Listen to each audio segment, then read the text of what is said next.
Sous le parrainage du Premier ministre, ministre du Budget et du Portefeuille de l'État, Amadou Gon Coulibaly, sous la présidence du ministre de la Communication, de l'Économie numérique et de la Poste, Bruno Nabagné-Koné, et la présence du ministre des Sports et Loisirs, Albert-François Michia, la Fondation Félix Houphouët-Boigny pour la recherche de la paix, en partenariat avec l'UNESCO, le Comité international de la Journée mondiale de la radio et l'Union africaine de radiodiffusion, organisent la Journée mondiale de la radio, le mardi 13 février 2018 à la Fondation Houphouët-Boigny à Yamoussoukro. Sous le thème Radio et Sport. Au programme, 3 sous-thèmes, la représentation des femmes, les droits d'accès des citoyens au programme des sports et au marché des droits sportifs et les sports pour la paix. Plusieurs experts étrangers et nationaux sont attendus. Après Shanghai en 2017, célébrant en Côte d'Ivoire la Journée mondiale de la radio.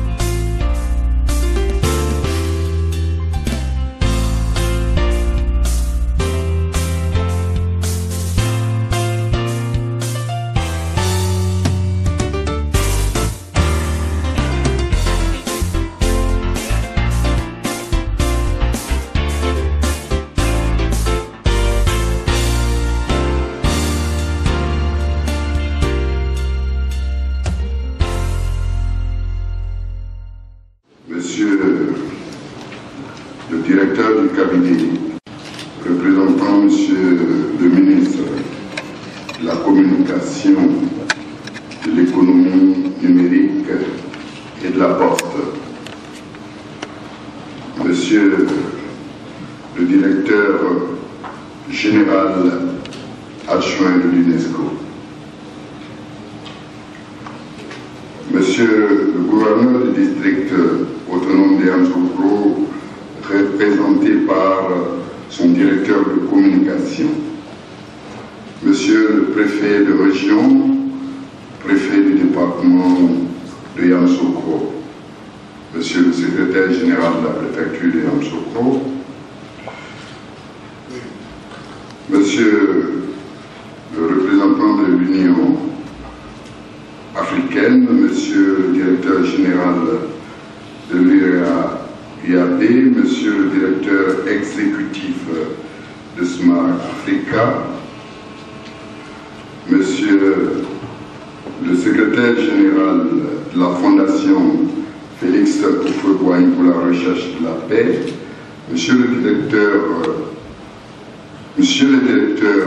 des radios africaines, Monsieur le représentant de l'UIT, Monsieur le président de l'Union des radios et télévisions de Côte d'Ivoire, Monsieur la communication, Monsieur le directeur général de la RTI, Monsieur le directeur de la radio de la paix, Monsieur le représentant du comité de la Journée mondiale de la radio, distingué chefs religieux, je ne vois pas mes chefs traditionnels, s'ils sont là, honorables invités, mesdames et messieurs, en vos titres, grades et qualités, tout protocole respecté, chers amis de la presse.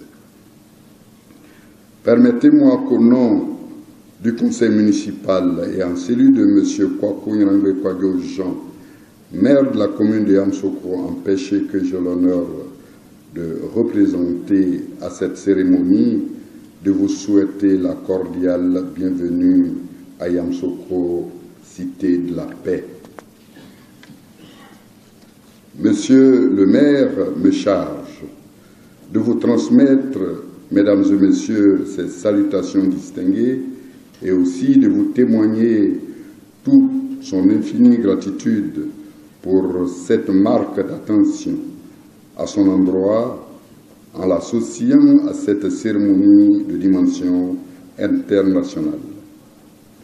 Monsieur le secrétaire général de la Fondation Félix Houphouët-Boigny pour la recherche de la paix, votre cher frère voudrait par ma voix vous dire merci pour la considération que vous ne cessez de lui témoigner et qui, à ses yeux, lui paraît au-delà de sa petite personne.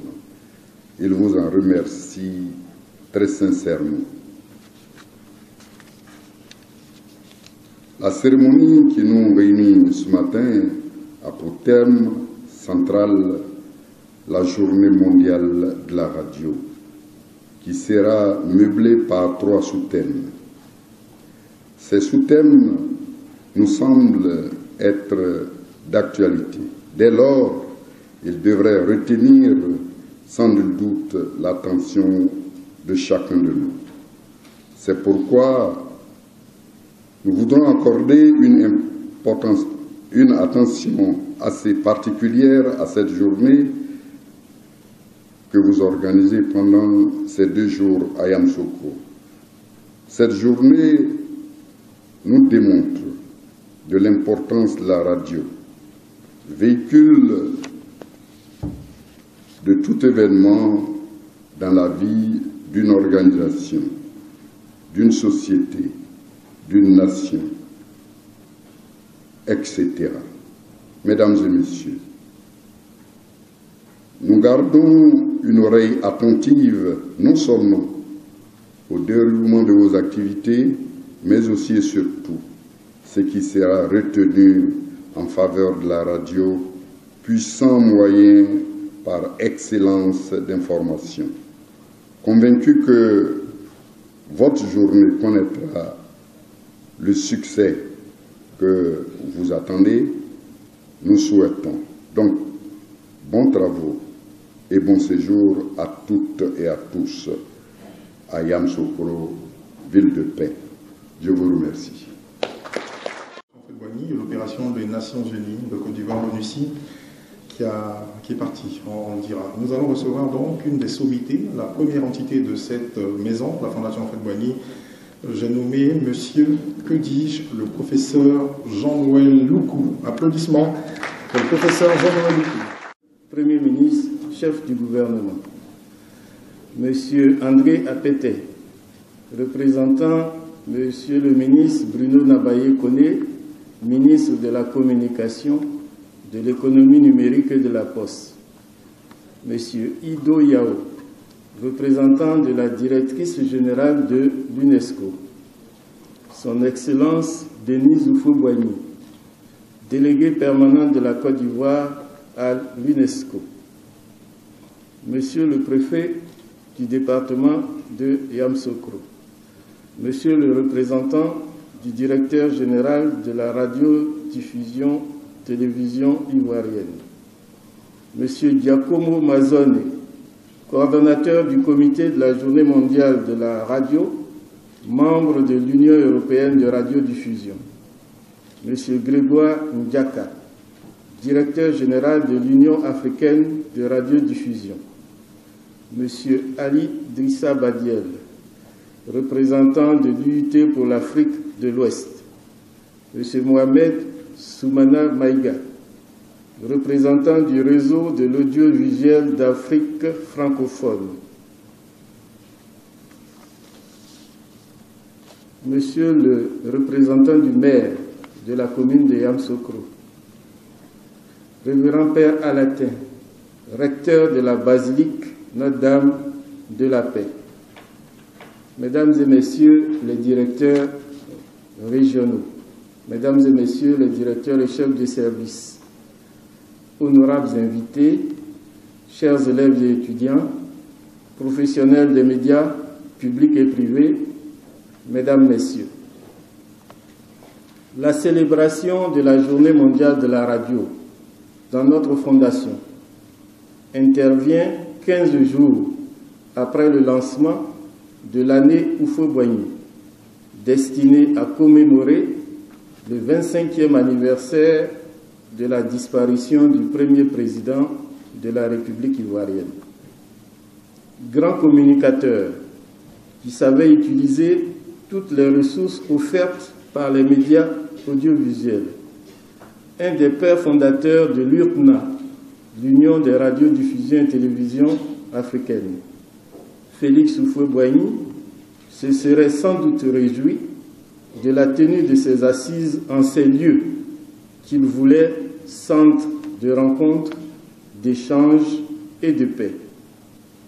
C'est pour nous un honneur d'accueillir cette célébration qui marquera d'une pierre blanche l'histoire de la radio en Côte d'Ivoire. C'est aussi un formidable avantage, car l'audience des radios ici représentées donnera une large diffusion à l'événement et offrira à notre pays une présence médiatique exceptionnelle. C'est pourquoi je suis heureux de souhaiter la cordiale bienvenue et un agréable séjour parmi nous à nos invités. Et je leur redis combien nous sommes sensibles à l'honneur insigne qui nous est fait d'accueillir à Yamoussoukro les assises de la 7e journée mondiale de la radio après la prestigieuse ville de Shanghai en République populaire de Chine en 2017. Mais n'en doutez pas, Yamoussoukro a de l'ambition et de l'avenir et elle sera dans quelques lustres une autre Shanghai. Qu'il me soit permis de remercier d'abord M. Koné Issa, représentant son Excellence, Monsieur le Premier ministre, de votre présence à la cérémonie d'ouverture de cette manifestation. Vous voudrez bien transmettre tous nos remerciements.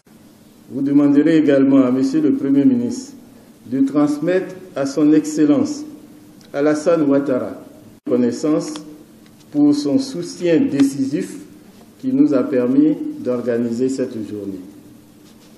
Mes remerciements vont également à Monsieur le ministre Bruno Nabaye-Koné, représenté par son directeur de cabinet, qui nous a accompagnés dans la préparation et la réalisation de cette journée. J'ai joint à ces remerciements son collègue des sports et des loisirs, Monsieur le ministre François Albert Amicha, représenté par son conseiller technique. Comment ne pas rendre hommage à notre partenaire institutionnel, l'UNESCO, pour sa coopération ancienne et fructueuse. J'ai plaisir à saluer son représentant, M. Ido Yao, et notre déléguée permanente à l'UNESCO, Madame l'ambassadrice Denise Oufoueboigny. Je salue cordialement et remercie chaleureusement le comité de la Journée mondiale de la radio, les unions de radiodiffusion africaines et européennes, les médias et autorités audiovisuelles ivoiriens, notamment la Haute Autorité de la Communication Audiovisuelle, ACA, la Radio-Télévision ivoirienne, l'Union des radios de proximité de Côte d'Ivoire, l'Association des radios des districts et communes de Côte d'Ivoire, la Radio de la Paix, le GEPSI. Merci à tous les journalistes et techniciens des médias qui ont accepté de participer à cette journée et d'en rendre compte. J'exprime enfin notre gratitude à tous nos distingués invités. Mesdames, Messieurs, en choisissant ce thème des sports et de la radio, le comité de la Journée mondiale nous amène à réfléchir sur deux réalités vivantes de notre continent. L'Afrique est en effet une terre de rencontres et de compétition. Elle est donc ouverte à tous les sports. Elle a pour elle ses traditions séculaires, au nombre desquelles les sports. Sports traditionnels, dans le cadre des diverses initiations, des fêtes culturelles et religieuses, au cours desquelles la culture du corps, corps masqué, corps paré, atteint une autre dimension. Sport moderne, pratiqué par une jeunesse nombreuse et ardente, en phase avec son temps, marqué par la compétition et la mondialisation. L'Afrique est aussi le domaine privilégié de la radio, média centenaire mais toujours actuel, média pratique, bon marché, que l'on peut écouter dans les campagnes les plus reculées. Dans ce centre de recherche sur la paix qu'est la Fondation Félix Houphouët-Boigny, nous sommes particulièrement sensibles au thème du sport et de la paix. Au demeurant, c'est une donnée universelle On connaît la trêve olympique de la Grèce ancienne, la paix de Dieu de l'Europe médiévale. Et tout près dans le temps, au XXe siècle, la résolution de l'ONU de 1993 sur la trêve olympique. Ici même, au plus fort des relations entre la Côte d'Ivoire et son voisin, la Guinée, à la fin des années 60, relations aggravées par des campagnes radiophoniques hystériques, il a suffi de quelques rencontres de football pour faire retomber la tension et aller à des relations apaisées entre les deux pays. On a tous souvenance de la diplomatie du ping-pong qui a permis le rapprochement de la Chine communiste de Mao Tse-tung et de l'Amérique libérale de Richard Nixon. Et en ce moment même, à Pyeongchang, sous nos yeux, nous assistons au rapprochement entre les deux Corées. Miracle du sport. Mais le sport et la radio, comme la langue d'Ésope, peuvent être la meilleure ou la pire des choses. Le meilleur, c'est cette réconciliation des peuples, cette fraternisation des sportifs, préfiguration de cette fraternité universelle à laquelle aspire l'humanité. Le pire de la radio, ce sont ces violences sur les stades, ces cris de haine, ce racisme exhibé sans gêne, ces tricheries, cette corruption endémique entretenue par une marchandisation institutionnalisée et sans frein. Le meilleur de la radio, la communication entre les hommes, l'écoute individuelle et l'écoute communautaire, la culture de la paix, comme nous le faisons modestement ici avec notre radio, la radio de la paix. Le pire de la radio, le média de la haine, de la discorde, du crime, comme hélas, notre Afrique l'a tristement connue avec une certaine radio des 1000 collines au Rwanda. Je propose que nous acclamions M. Apete, qui a eu quelques années. Oui, sport et radio, l'Afrique en offre une possibilité de développement. L'Afrique a une population jeune qui ne demande qu'à faire du sport, même quand toutes les conditions ne sont pas réunies. Ces jeunes doivent faire du sport pour leur développement physique et psychique, pour leur plaisir et leur divertissement. Quant à la radio, elle reste, et sans doute pour longtemps, le média le plus répandu, le plus adapté aussi à notre société de l'oralité. Et même les évolutions technologiques récentes, DRM, DAB, streaming et que sais-je encore, n'ont pas remis en cause sa primauté et son développement. Parce que l'Afrique s'est résolument engagée dans la révolution numérique et que sa jeunesse, pour une fois, n'a pas raté le train et pour employer une image sportive, veut mener le peloton. Mesdames, Messieurs, les travaux de cette journée mondiale de la radio s'articuleront en 2 sessions et en une table ronde. La première session permettra aux responsables des médias ivoiriens de présenter le paysage audiovisuel de leur pays. La deuxième session sera animée par les responsables des unions de radio européennes et africaines. La table ronde, quant à elle, portera sur le thème même de cette 7e édition, à savoir les sports et la radio. Devant cet aréopage d'éminents spécialistes de la radio et des médias, l'historien que je suis ne voudrait pas se perdre en considérations superflues. J'avais juste à cœur d'exprimer quelques idées sur un thème passionnant. Je souhaite, en terminant, que nos travaux soient fructueux et que cette 7e édition de la Journée mondiale de la radio tenue à Yamoussoukro marque une étape essentielle dans le développement des sports et de la radio. Et comme le souhaitait le donateur de cette fondation, Félix Houphouët-Boigny, qu'advienne une Afrique amoureuse de la paix pour le vrai progrès de l'humanité. Je vous remercie. Salutations, reconnaissance et remerciements. Il est également revenu sur le bien fondé de la radio et a fait donc la comparaison entre radio et sport qui s'imbrique forcément. Il est important justement de savoir un peu la contenance de tout ce qu'il a pu bien dire.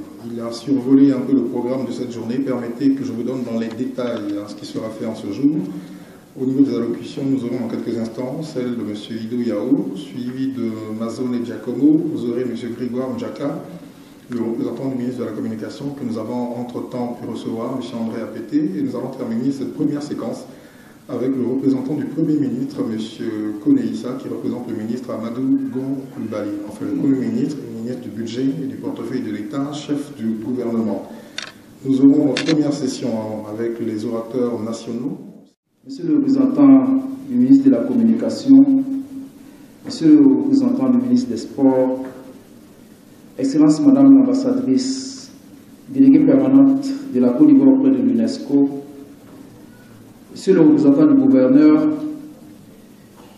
Monsieur le préfet des régions, Monsieur le représentant de l'IUT Afrique de l'Ouest, Monsieur le président du conseil d'administration de la RTI, Monsieur le secrétaire général de la Fondation Félix Houphouët-Boigny qui nous accueille, Monsieur le directeur général de la RTI, qui ici n'est dans la salle mais saurait tarder parce que je sais qu'il n'est pas loin, Monsieur le président de l'Union des radios communautaires de Côte d'Ivoire, chers amis de la presse, chers élèves, étudiants, mesdames et messieurs, comme vous le savez, à l'occasion de la célébration des journées internationales sous l'égide de l'UNESCO, le directeur ou la directrice générale de l'UNESCO délivre un message à l'attention des États membres de notre organisation. Et cette journée célébrée sous l'égide à l'occasion de cette journée célébrée sous l'égide de l'UNESCO, donc, Madame la directrice générale a un message que je vais vous lire. D'abord, Monsieur le président, le secrétaire général de la Fondation Félix Houphouët-Boigny, Madame la directrice générale s'excuse de n'être personnellement pas présente. Elle accorde une grande importance aux radios et aux médias en général. Et elle aurait aimé être là, mais pour des raisons de contraintes, elle n'a pu le faire et elle m'a demandé de bien vouloir la représenter. Je vais donc citer son message. En 2018, l'UNESCO consacre la journée mondiale de la radio au thème de la radiodiffusion sportive. La radio est un levier formidable pour transmettre l'enthousiasme des rencontres sportives. C'est aussi le moyen de véhiculer des valeurs de fair play, de travail d'équipe et d'égalité dans le sport.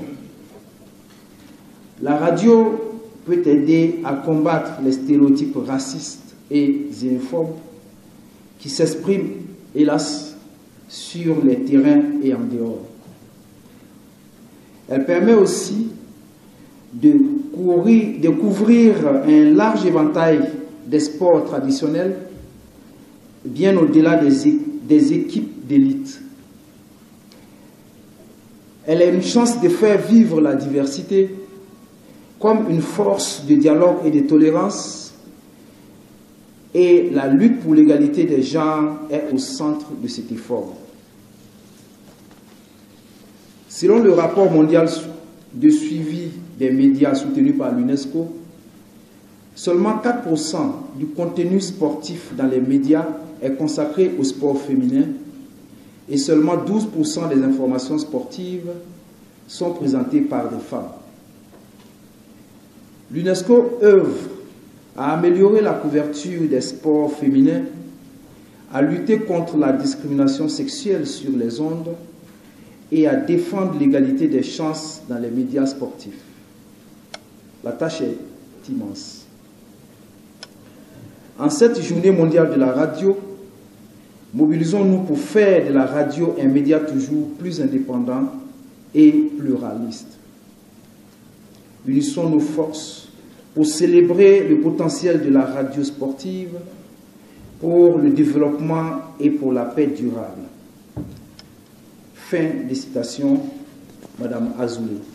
Mesdames et messieurs, sur une note un peu plus personnelle, je voudrais profiter de cette opportunité en quelques minutes pour rappeler brièvement certaines des activités menées par l'UNESCO en Côte d'Ivoire à l'attention des médias en général et des professionnels des radios. Premièrement, nous avons formé des animateurs des radios communautaires sur la culture de la paix et le montage d'émissions en langue nationale promouvant la paix et la cohésion sociale.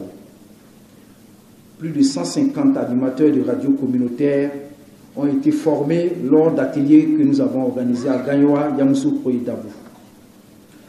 Ces formations ont porté sur plusieurs thèmes, dont les suivants: les concepts clés de la culture de la paix, l'égalité des genres dans les médias, la loi sur la communication audiovisuelle et le contenu du cahier des charges des radios privées non commerciales, le traitement de l'information en période électorale et les infractions et autres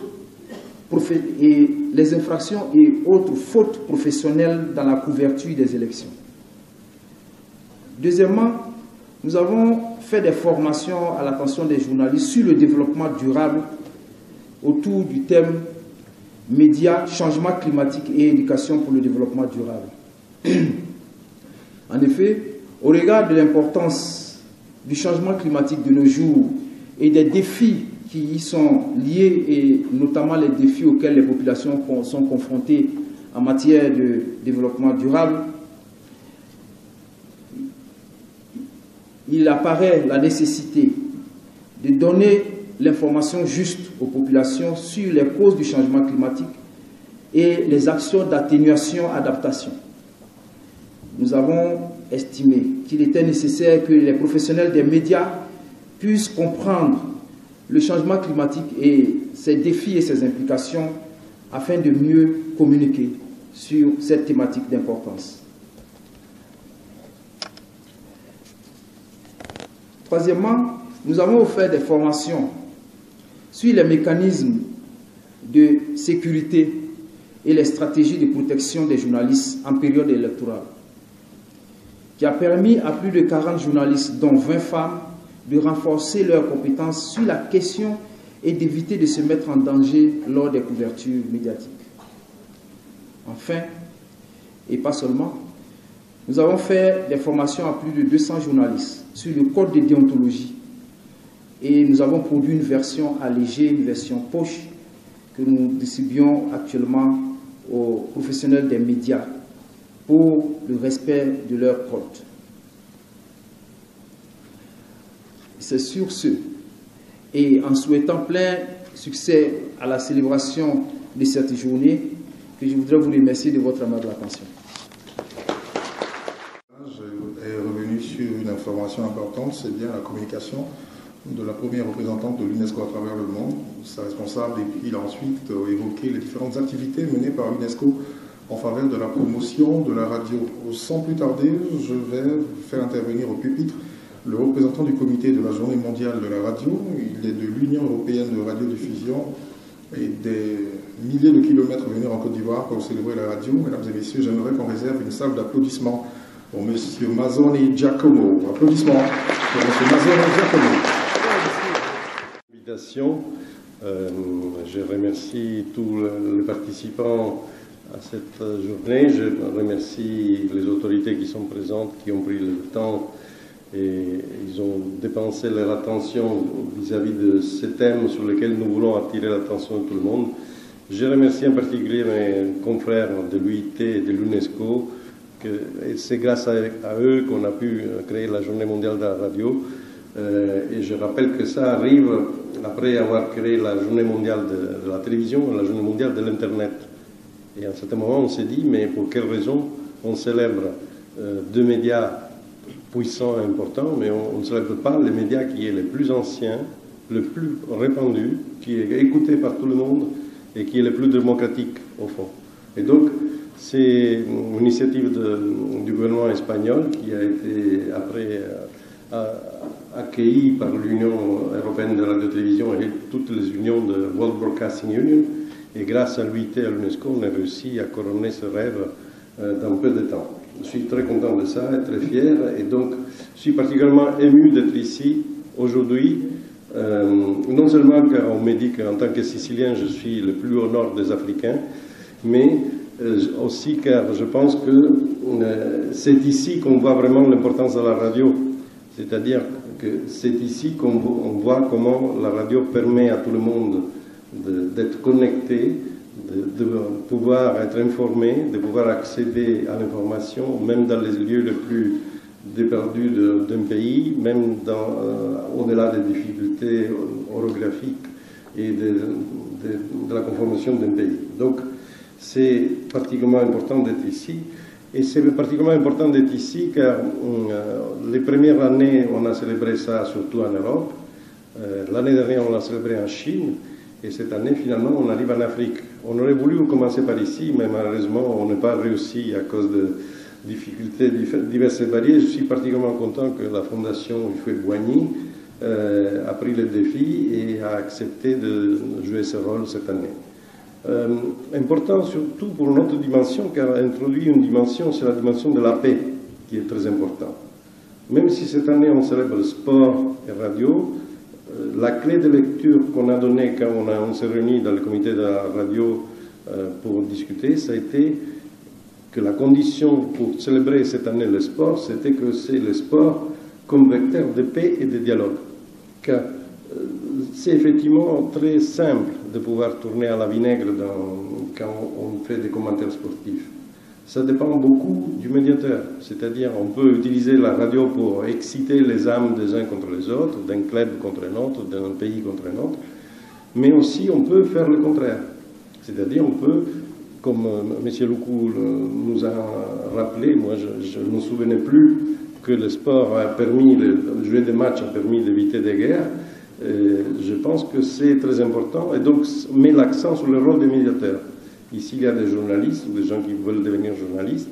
Donc, c'est finalement un point où le médiateur peut jouer la différence et peut faire effectivement changer les choses. Donc, c'est à l'âge de l'Internet, c'est vraiment encore un endroit où l'intervention humaine du médiateur peut jouer un rôle fondamental. Et c'est pour ça que je pense que les deux choses doivent aller de pair. Quand l'Union européenne de radio-télévision a été demandée par l'UNESCO d'assurer la coordination des médias internationaux pour participer et célébrer d'une manière professionnelle et donc pas seulement institutionnelle la radio, nous avons accepté très volontiers. On a accepté avec les autres unions. Ici, il y a l'Union africaine. Il aurait dû avoir l'Union des pays arabes, malheureusement, pour des empêchements de minutes, ne sont pas là avec nous. Mais nous tous avons accepté avec beaucoup de plaisir cette tâche, même si elle est lourde et même si elle comporte de faire des déplacements très longs, quelquefois, pour une raison très simple. Car nous croyons que la radio doit être un radio à venir devant elle, elle ne va pas disparaître, elle va simplement se diluer, prendre d'autres formes, qui est très adaptable, très malléable, donc peut devenir radio internet, peut devenir radio télévision, peut devenir enhanced radio, peut devenir n'importe quoi. Elle peut être diffusée à travers des milliers de manières différentes, de technologies différentes. L'UIT produit des standards pour ça tous les jours. Donc c'est les moyens les plus adaptables qui va nous accompagner pendant de longues années. Et surtout, je pense que la chose importante, c'est dans le mélange avec le sport. Car faire arriver le sport à tout le monde, vivre la passion sportive dans tous les pays, pour tous les citoyens, c'est quelque chose de fondamental. Malheureusement, on a une dérive ces dernières années qui empêche à beaucoup de citoyens, et surtout ça arrive en Afrique, c'est malheureux de le dire, que les citoyens des pays africains sont séparés de la possibilité de vivre leurs moments sportifs les plus importants, car ils ont été séquestrés pour le public qui peut payer l'abonnement au télévisions à péage, et ces télévisions à péage, dans beaucoup de cas, ne souhaitent même pas que la radio soit présente pour éviter que ça puisse faire de la compétition. Donc, la Coupe du Monde de l'année prochaine, de cette année, pardon, qui va se dérouler, sera une compétition où beaucoup de pays n'auront pas de possibilité d'accéder ni par la radio, ni par la télévision à leurs équipes nationaux. Et c'est vraiment dommage dans une année où il y a 5 équipes africaines qui sont qualifiées. Je pense qu'il y a un problème là, car nous en Europe, nous n'avons pas ce problème. C'est-à-dire qu'il y a une réglementation de l'Union européenne qui a établi que les droits sportifs des équipes nationales des sports majeurs ne peuvent pas être passés seulement sur les chaînes à péage, mais doivent être passés et rester en clair, accessibles à tout le monde. Je pense que vous, comme Afrique, vous avez un problème. Nous, on est prêts à vous aider pour le résoudre, mais il faut le résoudre d'une manière politique. Et j'ai salué le travail que M. Njaka a fait à son niveau avec l'Union africaine pour essayer de résoudre ce problème au plus vite. Et l'idée de consacrer cette année le sport comme thème de la Journée mondiale de la radio, c'est aussi une manière d'attirer l'attention de tout le monde et des autorités sur ceci qui est un problème sociétal très important. Donc j'espère qu'on va revenir chacun de chez nous avec plein d'idées et plein de désirs de changer les choses. Je vous le souhaite et je vous remercie pour cet accueil. Français, anglais ou anglais-français. Ça dépend d'où vous venez et où vous partez. Pour ceux qui sont Union of Broadcasting, Union africaine de radiodiffusion, c'est une icône en matière d'information et de communication. Et justement, c'est une icône au niveau de la Cameroun Radio-Télévision. Mesdames et messieurs, recevons M. Grégoire Njaka, directeur général de l'Union africaine de radiodiffusion. J'aimerais qu'on l'applaudisse très fort. Monsieur le représentant de Monsieur le Premier ministre, chef du gouvernement de Côte d'Ivoire, Monsieur le représentant du ministre de la Communication, de l'économie numérique et de la Poste, Monsieur le représentant de l'UNESCO, Monsieur le représentant du comité de la Journée mondiale de la radio, Monsieur le maire de Yamoussoukro, professeur secrétaire général de la Fondation Félix Houphouët-Boigny pour la recherche de la paix, Monsieur le secrétaire exécutif du RAPAF, Monsieur le directeur général de la radio-télévision ivoirienne, Mesdames, Messieurs, en vos grades et qualités, tout protocole respecté. C'est avec une vive émotion que nous participons ce jour à la célébration pour la première fois par l'ensemble de la communauté internationale de la Journée mondiale de la radio en terre africaine.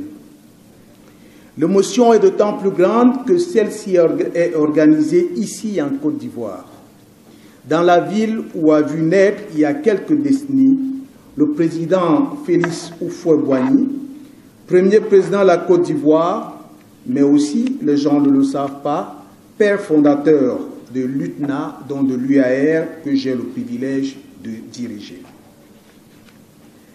C'est donc un motif de satisfaction pour nous, une occasion de joie pour laquelle nous voulons et nous féliciter cette fondation qui a compris que notre père fondateur n'est plus seulement le patriarche de Yamoussoukro ou le premier président de la Côte d'Ivoire, mais un monument de l'ensemble de l'Afrique et du monde qui travaille, célèbre le vivre ensemble et aspire quotidiennement à la paix.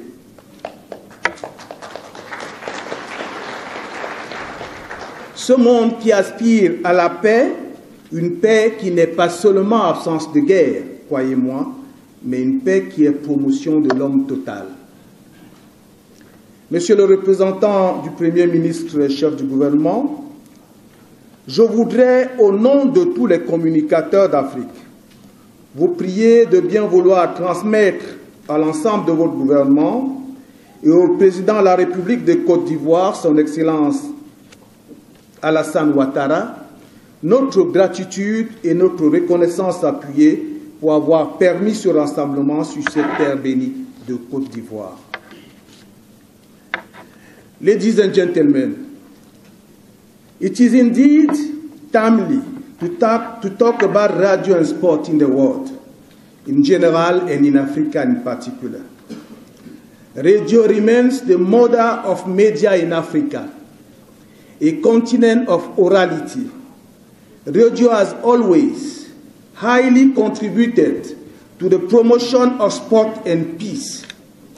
Sport personalities like Laurent Pokou, Nawad Moutawakil, Salif Keita, Roger Mila got their promotion thanks to radio, which was, I want you to remember, the only electronic media existing in the continent for many years.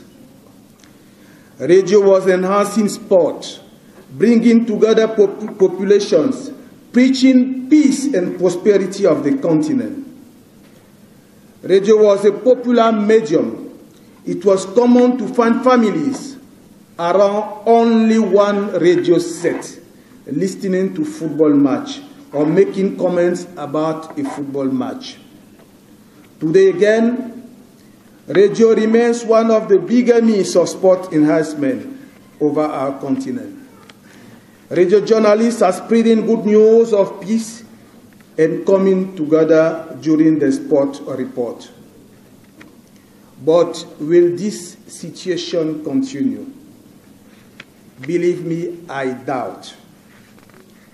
Et qu'est-ce qui fonde mon doute? Monsieur Giacomo de l'Union européenne de radiodiffusion a tout à l'heure effleuré le sujet. Et nous devons nous le dire. Nous devons le dire à nos gouvernements. Monsieur le représentant du Premier ministre chef de gouvernement, l'arrivée d'un phénomène nouveau dans le domaine du sport, à travers l'une de ses déclinaisons les plus vicieuses, la question des droits de sport, les droits de retransmission de sport. Il est indubitable que pour développer le sport, pour se développer, le sport a besoin de moyens financiers considérables. Mais aussi, le sport, pour se développer, a besoin de médias forts, d'une radio forte, d'une télévision forte. L'augmentation exponentielle des droits de retransmission des événements sportifs, et singulièrement le football, est aujourd'hui un véritable casus belli qui laisse sur le carreau plusieurs de nos chaînes de télévision et de, croyez-moi, la radio. Ceci n'est pas encore très perceptible au niveau de la radio, mais nous sommes sur le boulevard qui mène à cette triste situation. Et à titre d'illustration, lors de l'avant-dernière Coupe d'Afrique des Nations, vous avez bien suivi, Coupe d'Afrique des Nations, celle qui s'est déroulée à Malabo en Guinée équatoriale, un peu plus d'une vingtaine de pays africains seulement, 24 pour être précis, ont retransmis l'événement sur les écrans de télévision et les chaînes de radio. En 2017, retenez le chiffre, le premier chiffre, 24, 2015, en 2017 au Gabon, seuls 14 pays. Je dis bien 14 pays. C'est-à-dire plus de la moitié des pays sont restés sur le carreau pour une coupe qui s'appelle bel et bien Coupe d'Afrique des Nations. Et lorsque je dis 14 pays, je voudrais insister sur le fait qu'un pays a décidé de payer pour un autre. Le Sénégal a payé pour la Guinée-Bissau. On aurait dû avoir, sur 54 pays d'Afrique, 13 pays seulement, où on a retransmis la Coupe d'Afrique des Nations. Monsieur le représentant du Premier ministre, monsieur le représentant de monsieur le ministre de la Communication, la question des droits de retransmission des événements sportifs n'est plus simplement une question sportive. Elle est désormais une question éminemment politique. Et la prochaine Coupe du Monde qui se joue en Russie, M. Giacomo l'a dit, va être une preuve palpable de cette situation. Imaginez-vous l'équipe de Côte d'Ivoire qualifiée pour la Coupe du Monde. Et en Côte d'Ivoire, on ne peut pas diffuser les matchs des éléphants. Est-ce qu'on parlera d'une question de sport ou une question politique? Le politique devra faire face à la grogne des populations. Donc c'est une question politique. Et les politiques, nos politiciens en Afrique doivent le comprendre. Ils doivent voir ce qui se trame à leurs yeux. Donc c'est une question politique. La prochaine Coupe du Monde, Russie 2018, va être une occasion de frustration pour nos nombreuses populations en Afrique, au sud du Sahara. Ici d'ailleurs, la situation est très politique, est très préoccupante. Le détenteur de droits, celui qui a obtenu des droits de cette Coupe du Monde, est en train de faire un déploiement qui va au-delà de la Coupe du Monde de football. Et ce déploiement aura pour conséquence immédiate la fragilisation du service public de l'audiovisuel. Ce service public va être inopérant, va perdre sa part, une bonne part de nos marchés, et nos États doivent en être conscients lorsqu'ils décident, hélas, lorsque nos États décident d'octroyer à la dernière heure des privilèges à ces détenteurs de droits. L'État du Sénégal, à travers la RTS, vient de tirer la sonnette d'alarme. Le Zimbabwe, qui est le pays du détenteur de droits sportifs, a refusé ses licences à leurs compatriotes. Mais en Afrique, au sud du Sahara, on trouve des pays qui donnent des licences fructuaires à ce détenteur, sans qu'on ne sache réellement quelles sont les motivations. Parce que voilà ce qui va se passer. Le détenteur de droits qui vient et a d'autres installations parallèles, il vous vend les droits et il installe à côté de vous une chaîne de télévision qui va diffuser pour elle 64 matchs alors que votre télévision va en diffuser 32. Qu'est-ce qui va se passer? Il y aura un transport des téléspectateurs vers sa chaîne. Et lorsque ces téléspectateurs vont s'habituer à ce nouvel instrument, il sera difficile de les ramener vers la chaîne de télévision de service public. Et les chaînes de télévision de service public sont les véritables véhicules de notre désir de vivre ensemble. Leur rôle est indéniable. Aucune autre chaîne de télévision, en tout cas pas des chaînes privées, commerciales, ne peuvent venir se substituer à ces chaînes de télévision. Au terme d'un conseil exécutif extraordinaire tenu il y a 2 semaines à Casablanca, nous avons décidé de saisir le président de la FIFA et en avons informé le président de la CAF. L'UAR n'a pas pour autant décidé de baisser les bras. Monsieur Giacomo l'a dit, en Europe aujourd'hui, les chaînes de télévision du service public, c'est-à-dire les chaînes de télévision qui appartiennent à l'État et au peuple, sont celles qui sont privilégiées pour certains événements de grande ampleur. Eh bien, nous avons décidé de le faire aussi en Afrique. Nous avons obtenu déjà une résolution des chefs d'État à Addis Abeba. Et le mois prochain, nous allons déposer devant le Parlement africain un projet de loi qui va nous permettre de protéger nos événements. C'est notre culture, c'est notre devenir. Si rien n'est fait aujourd'hui, mesdames, messieurs, demain nous n'aurons que nos yeux pour pleurer. Il faut faire quelque chose. Monsieur le représentant du Premier ministre, j'ai eu le plaisir et le privilège, il y a quelques mois, avec monsieur le directeur général de la RTI, monsieur Amadou Bakayoko, ici présent, de rencontrer le ministre de la Communication de Côte d'Ivoire pour le sensibiliser sur cette question. Eh bien, nous vous prions, au nom de tous les 52 membres, lorsque je dis 52 membres, nous en avons un peu plus, mais il s'agit là de 52 membres, de 52 chaînes de télévision des services publics d'Afrique. Monsieur le représentant du Premier ministre, j'ai donc ici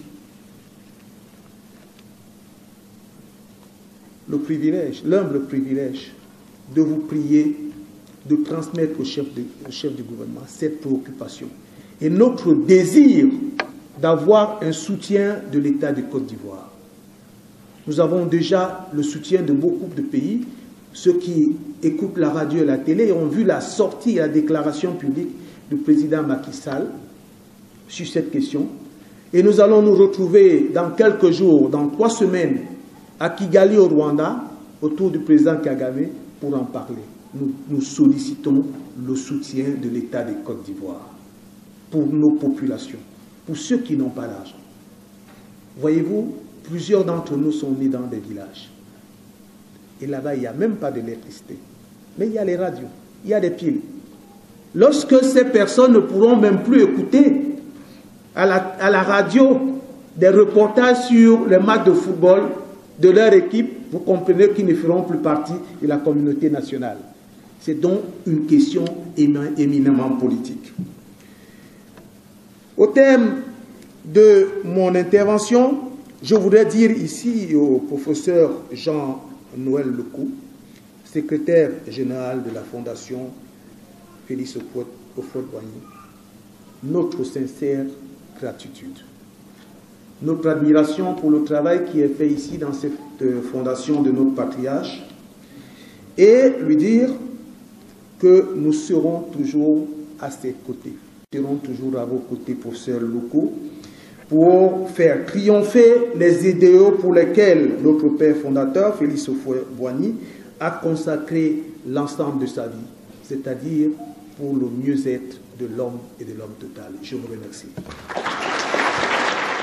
Monsieur, je représente Monsieur le ministre de la Communication, de l'économie numérique et de la Poste, qui n'a pu être là ce matin du fait d'un agenda qui ne dépend pas, bien entendu, de lui. Et il vous prie de l'en excuser. Je pense qu'il aura en d'autres circonstances l'opportunité de rencontrer toutes ces personnalités qui sont venues jusqu'ici pour célébrer cet important événement. Le représentant du Premier ministre étant présent assurera l'ouverture de notre rencontre. Aussi, je vais juste me contenter de vous livrer le message que le ministre, au nom du gouvernement, fera aujourd'hui à la nation par rapport à la journée mondiale de la radio.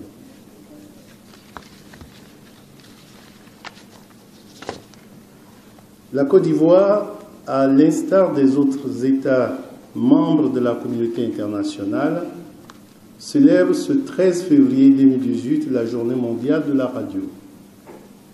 La radio, faut-il le rappeler, a pour principal objectif de promouvoir l'accès à l'information pour tous, ainsi que la liberté d'expression pour chacun, ce qui en fait un précieux compagnon pour l'homme, tant dans les moments de solitude que dans les occasions de joie. Ainsi, la radio a su et pu unir à travers le monde et en toute période des hommes et des femmes de différentes générations et de conditions de vie diverses. La radio, en tant que média, a été porteuse de liberté pour certains peuples à travers l'histoire. Elle a par exemple été un bel instrument de liberté quand, le 18 juin 1940, le général de Gaulle l'utilisa pour fédérer les forces du peuple français face à la tyrannie nazie. La journée mondiale de la radio a été instituée en 2011 par l'UNESCO pour rappeler aux hommes et aux femmes de bonne volonté cette grande et riche valeur patrimoniale que représente la radio Et cette édition, cette journée, est placée sous la thématique de la radiodiffusion sportive. La Côte d'Ivoire, pays d'hospitalité, des libertés et des paix, voudrait, à l'occasion de cet événement, réaffirmer son adhésion forte aux idéaux qui ont présidé à la création de l'UNESCO, ainsi que son soutien indéfectible au noble combat que mène cet organisme onusien pour la promotion humaine et le progrès social dans le monde.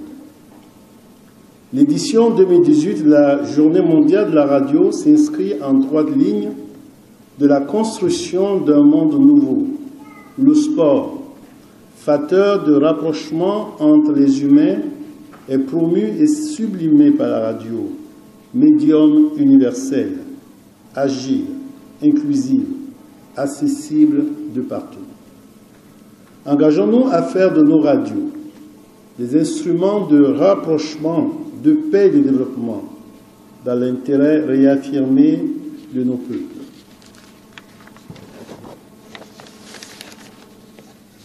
En choisissant donc de mettre l'accent sur la couverture sportive dans la 7e édition de la Journée mondiale de la radio, l'UNESCO encourage les femmes et les hommes à la pratique du sport qui, au-delà du jeu, est un facteur de promotion de la santé de nos concitoyens ainsi qu'un facteur de rapprochement et d'unité pour nos populations.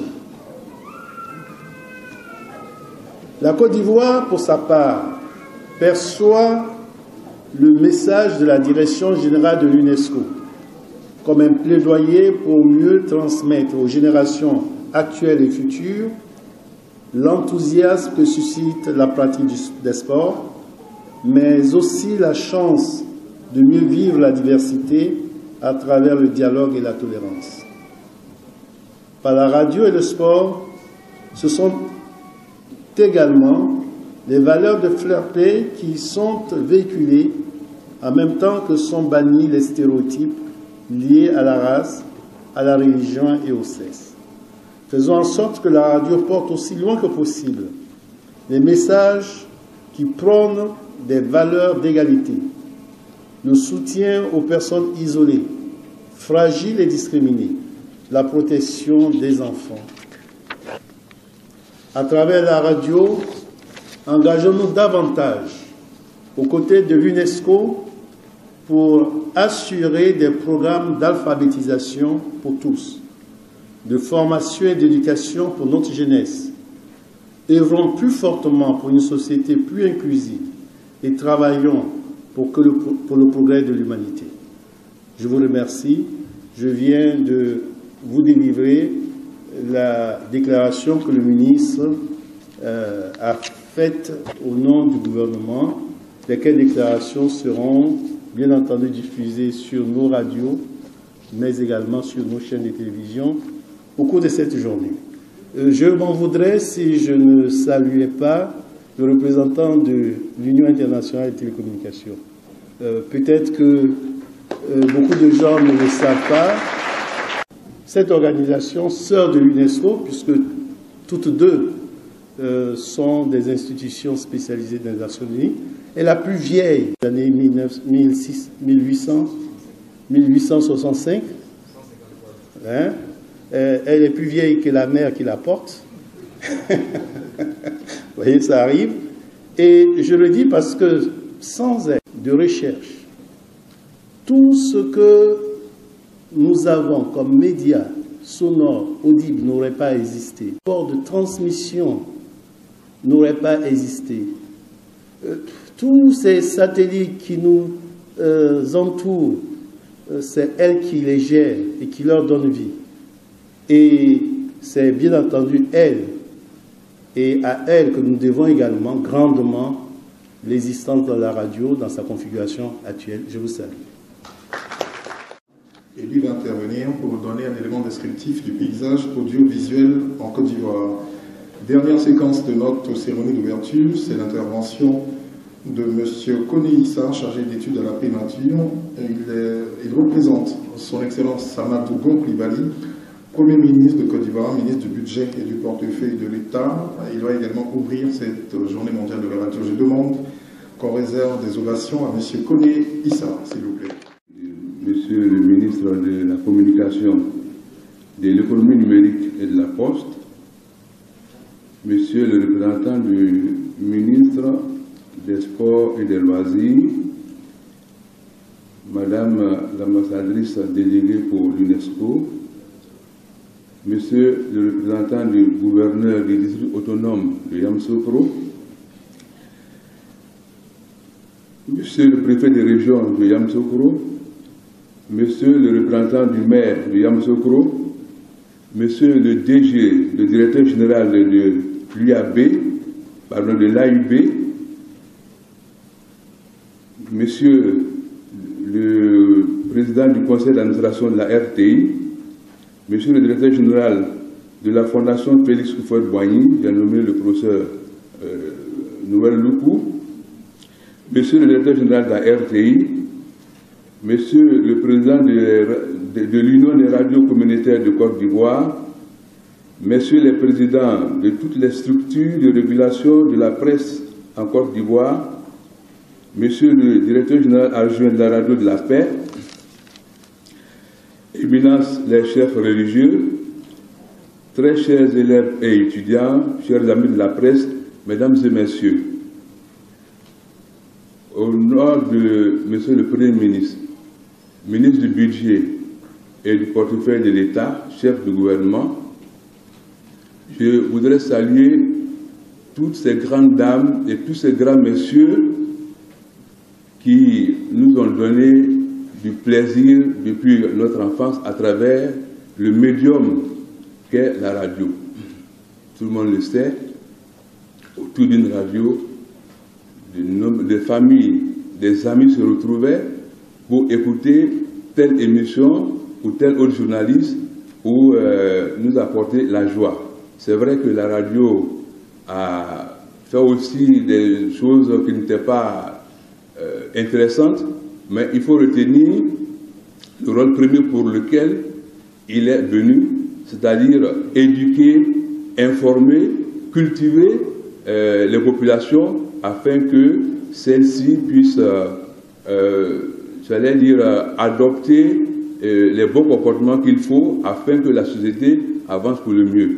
Alors, au nom de Monsieur le Premier ministre et à l'occasion de la 7e journée mondiale de la radio, nous pensons qu'il faut encourager tout ce qu'il faut mettre en œuvre pour assurer la pérennité de la radio afin qu'elle joue toujours son rôle d'éducation, son rôle de formation afin que nos populations puissent aller de l'avant, nos populations puissent acquérir les comportements qu'il faut. Et la radio est aussi un bon médium pour mettre en œuvre, permettre aux populations de lire et de voir tous les actes, toutes les actions de développement que mène le gouvernement au nom du bien-être des populations. Alors, je ne serai pas long parce que parler au nom du Premier ministre, ce n'est pas chose facile. Il ne faut pas se hasarder à dire des choses qu'il ne faut pas. Donc, voilà, je vais ici et maintenant dire que je souhaite à la journée mondiale de la radio plein succès aux différents travaux qui auront lieu et que vive la radio mondiale. Je vous remercie.